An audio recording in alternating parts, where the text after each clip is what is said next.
आधीच मरकट त्यात मद्य प्याला ही म्हण परीक्षेत बऱ्याचदा विचारलेली आहे। हिचा अर्थ होतो एखाद्या कुचेष्टेखोर किंवा कमजोर माणसाच्या चेष्टांना ऊत येणे। पाकिस्तानचंही तसंच आहे। पाकिस्तानमधील पंजाबच्या मुख्यमंत्री मरियम नवाज म्हणतात की भारत आणि पाकिस्तान सीमेवर तणाव आहे, पण घाबरण्याची गरज नाही।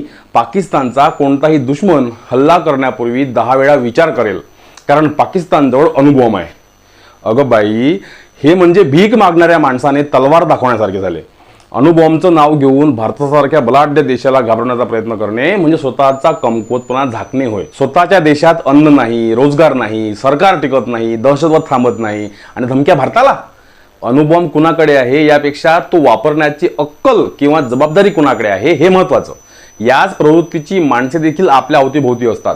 म्हणून आधीच मरकट त्यात मद्य प्याला ही म्हण लक्षात ठेवायची असेल तर पाकिस्तान किंवा त्याच वृत्तीचा माणूस लक्षात ठेवावा।